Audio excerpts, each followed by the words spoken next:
Good morning students. आज हम लोग पढ़ेंगे कॉन्ग्रुएंस ट्रायंगल के बारे में। तो चलिए शुरू करते हैं। कॉन्ग्रुएंस का मतलब होता है सर्वांग समता हिंदी में। इसे जानेंगे हम लोग अच्छे से। In mathematics congruency means that two shapes और figures are exactly same in size and shape. ये क्या होता है ना कि कॉन्ग्रुएंसी मतलब दो शेप्स या फिगर्स एग्जैक्टली सेम होता है उसके साइज और शेप, उसे हम लोग कॉन्ग्रुएंस बोलते हैं। ये इसका सिंबल होता है। और व्हाट इज कॉन्ग्रुएंट ट्रायंगल्स? तो congruent triangles are triangles that are perfect copies of one another. Congruent triangles वह ट्रायंगल होता है जो परफेक्ट कॉपी होता है वो दूसरे ट्रायंगल का। उसके एंगल साइड सब कॉरस्पॉन्डिंग साइड्स और एंगल्स इक्वल होते हैं, उसे हम लोग कॉन्ग्रुएंट ट्रायंगल बोलते हैं। और जैसे कि हम लोग देखते हैं यहाँ पे एक दो ट्रायंगल लिए हुए ए बी सी और एक पी क्यू आर। इसमें कॉरस्पॉन्डिंग वर्टिसेस क्या है? ये जो पॉइंट है A B C P Q R, ये इसका कॉरस्पॉन्डिंग वर्टिसेस है। और कॉरस्पॉन्डिंग साइड्स क्या है? तो ए बी और ये पी क्यू, ये दोनों इक्वल है। A B equal to P Q, B C equal to Q R और A C equal to P R, ये इक्वल होते हैं कॉरस्पॉन्डिंग साइड्स। उसी प्रकार से कॉरस्पॉन्डिंग एंगल्स ए पी के इक्वल है, एंगल बी एंगल क्यू के इक्वल है, एंगल सी एंगल आर के इक्वल है। तो यहाँ पे हमें तीन क्राइटेरिया मिल गया कि corresponding vertices, corresponding sides, corresponding angles. इसी की बेसिस पे कोई भी ट्रायंगल्स कॉन्ग्रुएंट होते हैं। तो हम लोग बोल सकते हैं कि ये दोनों कॉन्ग्रुएंट आपस में कॉन्ग्रुएंट है। अब हम लोग आगे बात करेंगे सीपीसीटी के बारे में। सीपीसीटी क्या होता है? सीपीसीटी फुल फॉर्म होता है corresponding parts of congruent triangle. So ये क्या होता है? It state that if two triangles are congruent then each of their corresponding parts angles and sides are equal. Means अगर दो ट्रायंगल्स आपस में कॉन्ग्रुएंट है तो हम बोल सकते हैं कि उसका कॉरस्पॉन्डिंग पार्ट्स लाइक एंगल्स और साइड्स हमेशा इक्वल होते हैं। अब आता है कॉन्ग्रुएंस ऑफ ट्रायंगल्स का रूल्स। तो ये बेसिकली 5 रूल्स होते हैं इसके। तो पहला S criteria, side side side. दूसरा S criteria, side angle side. तीसरा A criteria, angle side angle. चौथा S criteria, angle angle side.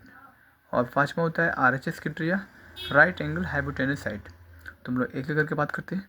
सबसे पहले एस क्राइटेरिया के बारे में बात करेंगे। एस क्राइटेरिया क्या होता है?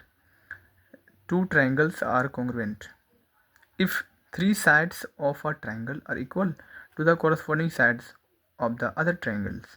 like अगर हमारे पास दो ट्रायंगल्स हैं लाइक ए बी सी और एक है पी क्यू आर। इसमें ए बी हमारा जो है इस साइड है वो पी क्यू इक्वल है, दूसरा बी सी जो है वो क्यू आर के इक्वल है, और तीसरा साइड ए सी इक्वल पी आर के है। तो हम इसे बोल सकते हैं कि ए बी सी और पी क्यू आर आपस में ट्रायंगल्स कॉन्ग्रुएंट हैं बाय एस क्राइटेरिया से। ये होता है पहला एस क्राइटेरिया कंप्लीट। अब बात करेंगे हम लोग एस क्राइटेरिया के बारे में बात करेंगे। सो ये क्या होता है? इसमें दो ट्रायंगल्स होंगे।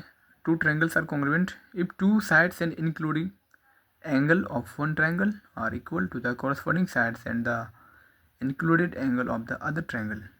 क्या होगा इसका मतलब? कि दो ट्रायंगल्स हमारे पास है, इसमें दो साइड इक्वल होंगे बट दो साइड के बीच में एक एंगल जो दूसरे ट्रायंगल के कॉरस्पॉन्डिंग होगा वो भी क्या होंगे? इक्वल। तो अब वो हम लोग बोलेंगे एस क्राइटेरिया। इसमें देखते हैं ए बी इक्वल है पी क्यू का, इसका कॉरस्पॉन्डिंग साइड से। इसमें इंक्लूडिंग एंगल होना चाहिए, तो ए जो एंगल है वो पी के इक्वल है, और दूसरा एक साइड है ए सी जो इक्वल है पी आर का।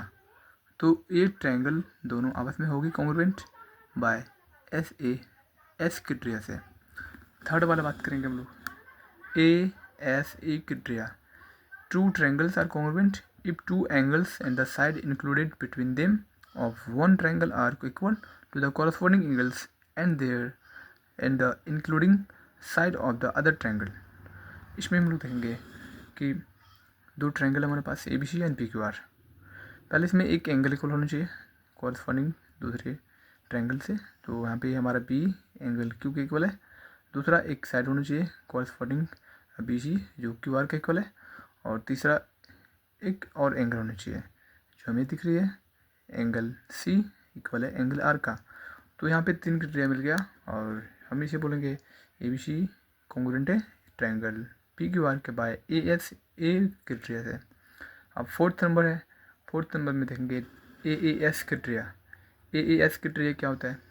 तो इसमें भी 2 ट्रायंगल्स होंगे, 2 triangles are congruent if 2 angles and none included side of one triangle are equal to the corresponding angles and the none included side of the other triangle।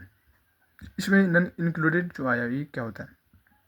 इसका मतलब ये होता है कि हमारे पास 2 ट्रायंगल्स होंगे ए बी सी और पी क्यू आर, इसमें 2 एंगल और एक साइड इक्वल होगा और साइड एंगल के बीच में नहीं आएगा, वो होता है नन इंक्लूडेड।